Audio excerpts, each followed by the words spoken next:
All right, hello and welcome everybody back to the Switch the Field podcast, the podcast where we talk about the English Premier League. I'm your host Alfredo with our resident fullback, G Roach, and our resident referee and coach, Seb, just start off by telling us why you're wearing the. No, wait, hold on. Let me introduce our topics real quick. We got Chelsea being haram as always, skyrocketing Southampton from 20th to 20th. We got Arsenal giving themselves a little bit of cushion at the top. We got United potentially getting new owners from where, Sebastian? From Qatar. Tell me about what's going on, bro. Okay, so first things first, I want to talk about the Glazers really quick. Thank God they're selling. I am annoyed. I am up to here. We didn't do anything in January. It pissed me off. Qatar in. Qatar. You did make business in January, bro. Yes, but it wasn't anything like valuable. Yes, we you just did, a bro. bunch of loans. You got 2 loans. You got Marcus Rashford looking like a competent footballer finally, bro. Oh yeah. It's not Mason Mount at least, bro. Hey. You could thank the English national team for that one. Hey, we don't talk about that guy. No. Anyways, how you feeling, brother? New I owners? feel great. No, I feel great. Qatar just put a bid in. I'm the happiest I've ever been. Sir Jim Ratcliffe also put a bid in. I'm not so happy about that one. Why? Because okay, so the one with Sir Jim, the bid with Sir Jim is it's kind of like the Glazers in a sense, where he put a bid. He's gonna put a bid in. He doesn't eliminate the debt. He actually needs other people to come in and help him to buy the club as well. He needs JP Morgan, who also JP Morgan was a part of the bid to make the Super League. So that's another red flag. Yeah. He is the owner of Ineos. That's his company. Ineos is also, if we want to talk about politics and whatever between Qatar and Sir Jim, he's one of the leading polluters in the world. He's also, if we want to talk about more politics with Qatar, he just signed in September of last year a $1.9 billion deal or whatever, $1.9 billion pound bid with Saudi Arabia. So all these journalists that want to talk about Qatar and all the negative stuff that they're doing, they also need to be fair and do the same with Sir Jim Ratcliffe. So what happens if Qatar buys Manchester United? First, they take off the debt. This is the debt that the Glazers put us in when they bought the club. So when the Glazers bought the club, think of this. They only put $200 million of their own money into buying the club. The club cost them $700 million, around that. The other $500 million that they needed to buy the club, they took a loan out. That is still a part of the club. So think of this as well. They're gonna make the biggest profit I have ever seen. This is a fucking heist. I don't know how they're doing it, but it's a heist. They moved their offices from Manchester to the Cayman Islands. So that bid that the Qataris and Sir Jim are sending, their bid is completely tax-free because it's in the Cayman Islands. So they're gonna make the biggest profit you'll ever see. So Cayman Islands aren't getting any of this? No. So there's no reason for us to go to the Cayman Islands anymore? No.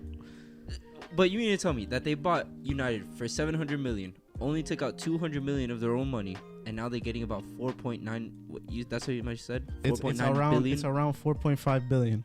Fucking hell. And the 500 million is gonna be paid off by the Qataris. Jesus. So they're gonna make the biggest profit I have ever seen from a sports club. Listen, brother, we should take some notes on how to run a business because that is impressive. Look, they're one of the best business people I've ever seen. Because this is ridiculous. I don't know how they're gonna do it. Actually, a generation I of had no idea about that. Oh Yeah. my goodness. Yep, it's insane. Now, Dude, and all that, and for how many trophies?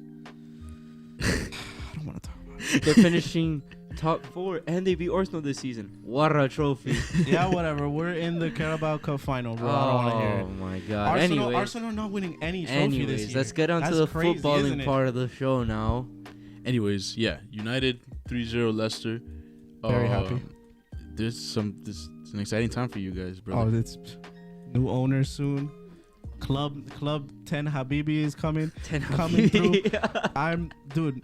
He said he doesn't do magic. Coaches can't do magic, bro. He's a liar, bro. Listen, brother, he's not doing magic. Rashford is. Coaches can do magic. He's doing that. Graham right Potter is doing black magic every single weekend on us, bro. But I mean, apart from that, Rashford is still banging form. 2 goals and starting the build-up play versus and in the 3rd goal for Sancho. You gotta give Ten Hag credit though. It's not just Rashford. No, of course. He's making Sancho look good. I want to give credit to another player. I mean, another Jason coach. Sanchez. Another coach that's I think is more important than what Ten Hag has done is our another South African coach. His name is Benny McCarthy. He's the one that's actually taken Rashford in and turned him into what he is. So it's not really all Ten Hag. It's mostly him as well because he's their striking coach. He's done a fantastic job because Rashford is looking unstoppable. So far, 5 games in a row without 5 games in a row scoring. So if he can keep it up, I want to see someone break that Vardy record. I thought it was gonna be Haaland this season. It is gonna be Haaland. No, he can't. No, I mean for the season, but I mean games in a row. The 11 games in a row. I want to see someone break it, and it'd be insane. What was his record? 11 games in a row scoring. Oh shit. Yeah, is he on 5? I thought he was on 7. He's on 5 because he didn't score versus Palace. Yeah, that's true. Dude, but how? So, do you think United have a shot at winning the league now? I'll answer that question after the Liverpool game. Okay, that's fair. In my opinion, I don't think that it's like a great chance, but they're in it. They're steamrolling. You sent the fixtures that they have coming up. Yeah, it's not too difficult, but we've seen big teams slip up. The way you guys are moving, you guys aren't perfect yet. No, far from not. it. So, as every non-imperfect team goes, there's gonna be a slip up at some point. You just don't know when it's gonna be, and when it happens, it's gonna be frustrating. And when it does happen, though, you need to see if it's just a 1-game thing or if it's like a slide, because that's what I thought was gonna happen to Arsenal. I thought their what loss was it that they had that was really bad against Everton, right? Yeah. That I thought that was like, okay, a 1-game thing, and then it turned into 3. And I'm like, okay, are Arsenal really sliding? Then they go down to Aston Villa this weekend, and now it looks really bad. But then they get a really good comeback that I think is a type of performance from teams that go on to win the league. Like that type of resiliency is a type of result that makes teams champions, in my opinion. I agree. But are we going to shift on to Arsenal now? Well, before we get there, I just want to say, like, I think Arsenal, that little bit of cushion they gave them, plus that performance that they had to close out against Aston Villa, I'm not going to lie, it might just be the little jump that they needed to keep City and United off them. It definitely could be, but I don't know. I think they still got some tough fixtures. I still don't know if they win the league. I'm going to be honest. It's all right, so I guess we're just sliding into that one. It's hard to say that we didn't deserve the win because we had so many clear-cut chances. Like, brother, Nketiah's getting on my last nerve, and Sebi, you're right. Nketiah is not that guy. It's so frustrating. Not that he's not that guy. It's just Jesus is levels above, in my opinion. He can be that guy. He's shown that he could be that guy, but it's not consistent. He ain't Rashford. He ain't Gabi Jesus. Even though Gabi Jesus wasn't scoring for 7 games in a row, he's still making an impact. Yeah, exactly. The opportunities that he creates is just levels. But dude, we were there knocking on the door. And one thing I do hate is that the defense is so sloppy now. Before the World Cup, bro, you couldn't even knock on the door. And if you got a goal, it was just an error of us shooting ourselves in the foot. Now, it's free-flowing chances. That Ollie Watkins goal, I don't know. I think Saliba could have defended that better. The second goal, everyone was just standing. And then Ramsdale, I mean, yeah, I'm going to give him the benefit of the doubt that he couldn't see the ball because Gabriel was right in front of him. Yeah. But, brother, you dove before it was even shot. And it was to the same, that was a bad That was a bad attempt at a save, in my opinion. Bro, that was low key. Like he dived as if he was trying to save a penalty. Yeah. So I was very upset with that one. But he made a great save versus Leon Bailey towards, I think it was like the 80th minute of the game. And it was just good luck. Like, we had so many chances. That good fortune of Emi Martinez banging one in. I'll be honest. Emi Martinez is amazing for Argentina. But when it comes to Aston Villa, he is poor. I feel he might just be one of those keepers that, like, just has just one exceptional save. Like, in the World Cup, he had, like, 1 or 2 exceptional saves in the game. And that just made him the highlight because it was when they needed it the most. He's getting that pressure all 90 minutes. With Aston Villa. To be fair, he also played a good attacking team though. Like, I have to give Arsenal credit. It's not even that. It was even before that. I've been on Twitter, but there's a lot of Aston Villa fans that say he's not really that good. He just needs to be on a better team. He was great when he was on Arsenal. Totally possible. There's some players that just don't stand out no matter where they go. There's some players that fit in when the team is better. They just complement the team rather than showing out. I think when I used to play, I think I'm definitely that person. I don't show out on a team that's like mid or bad, but if I play on a good team, I can complement in my own ways. Some players are just like that. That's why when you see big transfers to big teams, and then for some players and they perform well, and you're like, why do they make that transfer? Because they see the glimpses of those players can do well on a good team. Raheem Sterling, Mikhailo Mudryk. Yeah. But I don't know. I was very reactionary last week about Arsenal losing. Like that 3-1 loss was the most frustrating game I have seen since. I think it was more frustrating than Everton. Like, we could not get anything going versus Everton, but dude, we just shot ourselves in the foot 3 times, and those 3 times we conceded. That's what happens when you play a team that has quality like that. Yeah, and like you said, the defense was super sloppy and so bad. An insane lack of discipline, dude, bro. Just play back to the keeper. Nothing's gonna happen if you play back. I promise. That's the most safe option. You don't always have to play it forward. Just play it back. Talking about Tomiyasu on the De Bruyne goal? No. Tomiyasu, that was just a bad pass. He meant to play it back. But Gabriel on the second goal, the one that had Jack Grealish scoring. Yeah. He stole the ball and he tries giving an incisive pass when there's Bernardo Silva, Haaland, and Kevin De Bruyne all in that, like, in a triangle. Bro, they're all gonna pounce on that ball. Come on. These players are better than... You're not playing Brentford, who they're going to score on an aerial threat, or Everton, who are going to score on an aerial threat. Dude, these guys could score in any way. Like, Be smarter. Play the ball back to the keeper. It's not a problem. Never has it been a problem to play back to the keeper. So is the Aston Villa result... You think it's a foothold that Arsenal gave themselves, or are the problems going to persist? Nketiah's still not that guy. But... it's definitely a confidence booster because our confidence was not that great. We needed that win. Yeah. And that's one more thing. Last thing. We tried new things. Long shots. We tried it. Zinchenko scored a long shot. Yeah, that was Jorginho scored a long shot. Well, it was an own goal, but that's what happens when you try things like that. Jorginho did something good. Jorginho's overhated. The inside but whatever. man. Jorginho forgot what his assignment was, bro. He's definitely overhated. I think he had a good match. He made some incisive passes, but whatever. That's what happens when you try new things. If you're not always trying to score in the box, try a long shot. Yeah. It's happened every game. When we beat West Ham 3-1 when we came back from the World Cup, we tried long shots. We created goals when we couldn't get inside the box. You have to try something new. You can't stick to the formula every time. Because people are going to figure you out. Exactly. Everything is different situations. Adapt to the situation and you'll get a better outcome. I think this came at a good time for them too, because their next 5 games leading up to the international break are going to be against Leicester, Everton, Bournemouth, Fulham, and Crystal Palace. There's a lot of points up there for grabs. Must-win games. Like those are games. Yeah, you guys need to win those games. Like, non-negotiable. You have to win those. Yeah, and Arsenal lost. They dropped more points in those 3 games than they did the entire season before that up to that point. So if they can continue to pick up those points where they're supposed to, like they were the first 6 months, then I think they're going to be in good shape.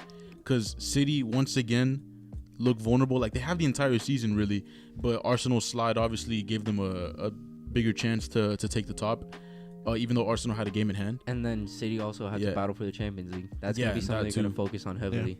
Yeah. So, and the top 4 is starting to shift a lot now. Because now Tottenham get in, Newcastle, who've been somehow staying up there despite their awful literally play. by a thread. As of late, they finally lose.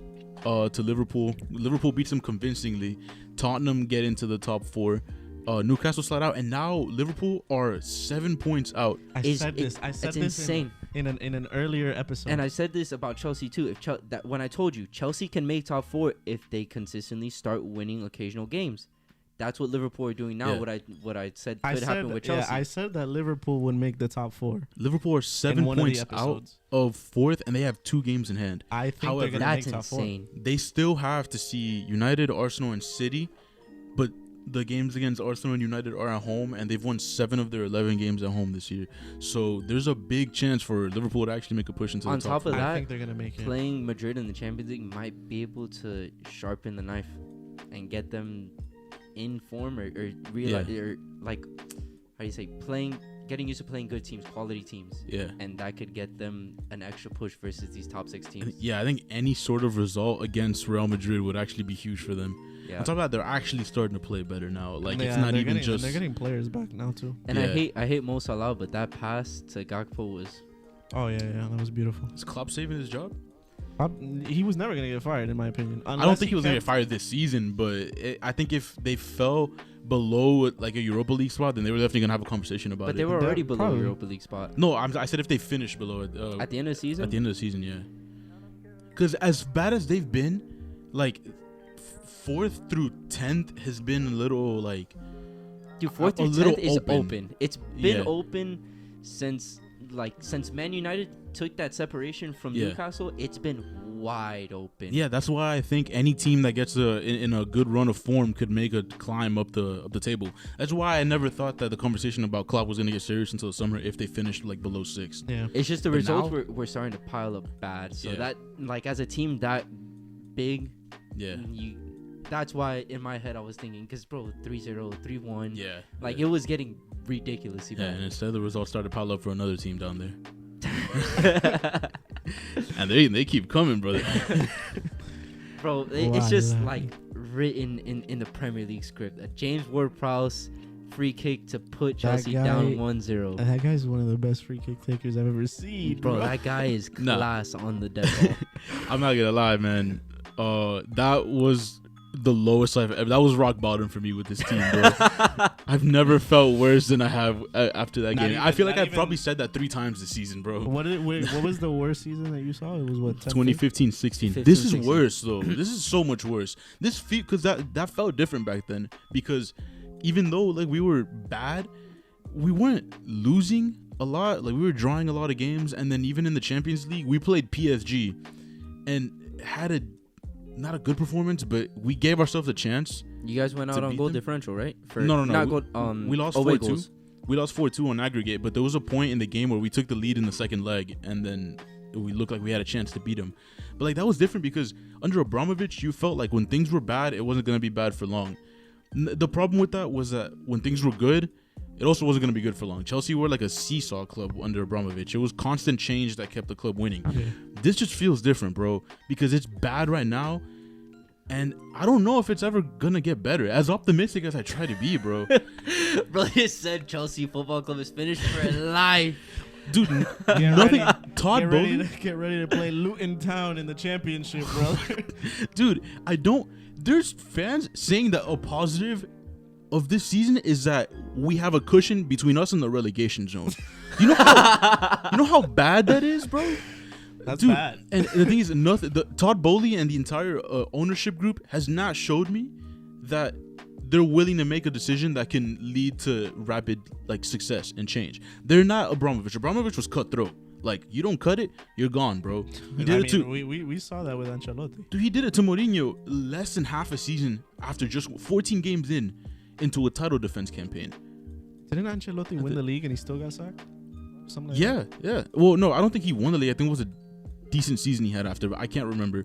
But then Frank Lampard, off of a year off of an exciting first season under Frank Lampard, has a bit of a down year, and after a win in the FA Cup, he gets sacked. Like Abramovich was not playing that shit. Todd Bowley has not showed me that he's not gonna play that shit, bro. Graham Potter has what, like 2 wins in the last 15 games? Yeah. Dude, and this is, I know this was something a lot of people brought this up, that Chelsea are having the same problem that Brighton was, is that Brighton are playing beautiful football, but they can't score goals. That's the same thing that's happening with Chelsea, bro. We're smashing these teams, unexpected goals, but that shit does not win you games, bro. This is bad, and the problem is that if you're a team like Brighton who's playing well but not scoring goals, it's a cute story, because it's a team like Brighton that not a couple years ago was just getting promoted to the Premier League. When a team like Brighton doesn't score and they're like in ninth in the league, oh great, Graham Potter's a tactical genius, bro. He has Brighton punching above their weight, dude. Chelsea are above that fucking standard, bro. Flirting. That's exactly it, bro. That shit cannot fly at this team, bro. And like, dude, is it nothing we did led to a goal, bro? Even the best of chances get cleared off the fucking line. Like there is actual like divine forces keeping the ball out of the fucking goal, bro.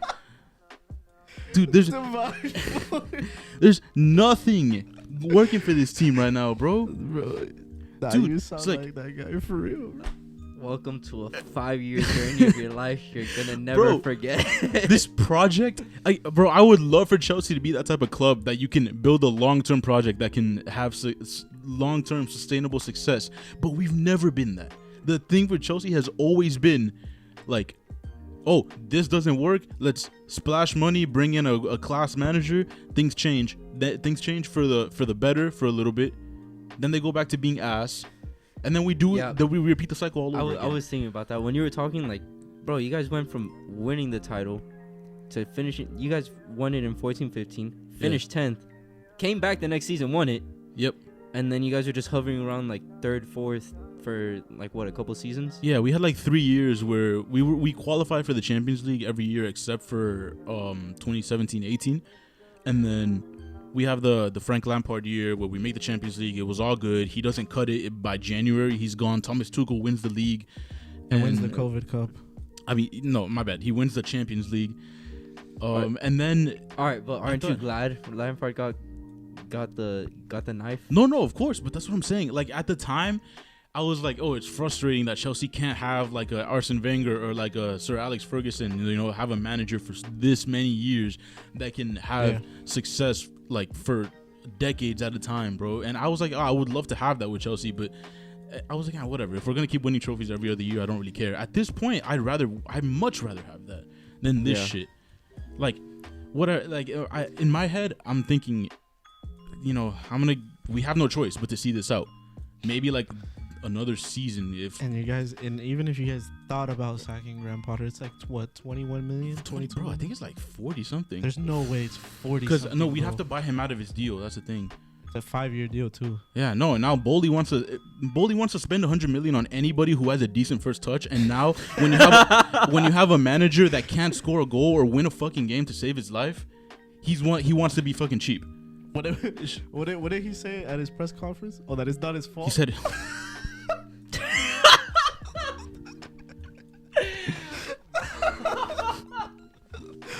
it's not my fault.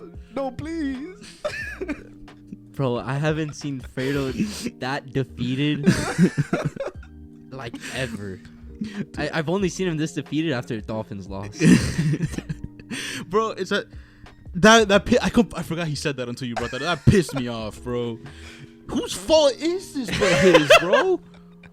Look, I'll give him the benefit of the doubt because these are new players. He has to juggle up an entire new squad. Some players are unhappy. You're going to be telling some players that they're not going to play. Some are going to play. Sterling. Aubameyang, all these players, and it's a bunch of new signings all the time. It's new. Everything's new. He doesn't have time to have everybody in. That's the one thing I'll say is that this team is full of players that were Lampard signings, players that were Thomas Tuchel signings, and then obviously all the new players from January.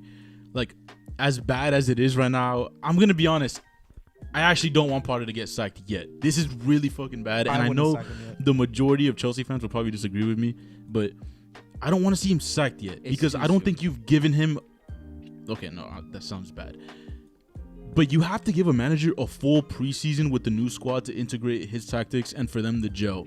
So if at this point next season, no, not at this point, if like in November of next season it's still this bad, then yeah, let his ass you go. have to let him go. Absolutely. But give him a preseason. You need to let him have his players. You need to give him time to gel with those players. I don't think he's had that. Those dumbass excuses ain't gonna cut it either. No, for sure. And like the other, every other manager had a chance to have a preseason. Lampard had it, didn't cut it. Tuchel had it, and to be fair, it was working until the Lakaka interview, and until the Chilwell and Reece James injury. But yeah, like every other manager has had a shot. I don't think it's fair, bro. Graham Potter has not had his preseason. Also got tossed in here in the middle of September, and in the middle of a terrible run of form too. So while it's a lot of this is his fault, it's not entirely his fault. These players are also not good. We have a lot of dead weight on this team that we need to get rid of. And the Mason Mount stuff.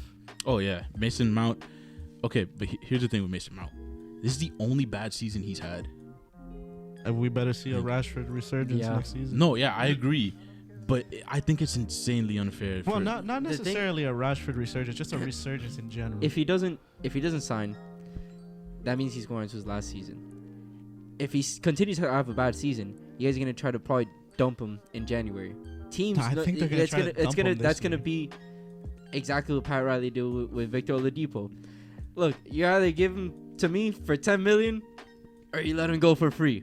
Yeah, I know, dude, but so it's like that's gonna be a rough situation. Yeah, I agree, and I also see that people have always said that it's better to let a player go a year early than a year late. But bro, Mason Mount is 24, and he was the core of a team. He was the best player during a run that won the Champions League. He's still young, bro. This is his only bad season. I genuinely think that he still has the last 3 years of football in him. Like, dude, this team. Those are decisions that are extremely hard to make. Like, yeah. Same thing with Rashford scored 5 goals last season. Yes. And look at what he's doing now. He just needs the proper coaching at the moment, because you guys are not. It's not working out right now. Dude, Harper told me that he thinks that he's just completely overplayed. He played far too many games, and then playing with England, and he's just like mentally out of it. Burnt out, yeah. Dude, he's played a lot of games, and he was always on the field. Like of every player we have in the squad, he's the only one that never really got consistent rest, which was a problem because I feel like he needed it at some points. There's been too many bad performances from him for him to still start. But like, yeah, it's just Mason Mount's probably burnt out, bro.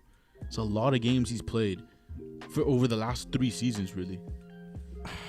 So, my thing is that contract is just the stickiest part. Yeah, that's what I was about to say. He wants a lot of money, and do you guys have the option to trigger an extension, like a 1-year extension? No, I don't think so. No, that's what we usually do. I think after 2024, it's done. We do things like it's the Glazers and their stupid contracts.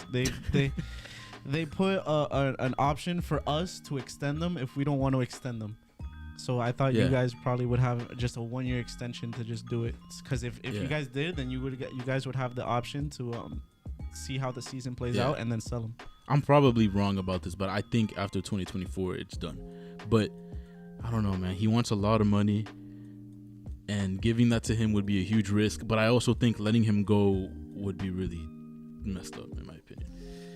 I don't think letting him go would be messed up. It's just I think it would. It's a little bit like Klopp. Like he won you he helped you win the Champions League. He was very influential for 3 seasons. Yeah. And just one bad year is gonna give him the boot. Especially it's the age that makes it so harsh. To be fair, I said the same thing last year with Rashford. I said I love Rashford, but if he wants to go and since things aren't working out, we should probably let him go. But I'm happy he stayed. So it's probably the same thing with Mason Mount. We just have to see, you know. Yeah, I mean, if Bowley's not trying to pay him that, don't give me that shit. What? $300K a week is too much for him all of a sudden, bro. And now he wants to complain about paying Mason Mount. Don't give me that shit.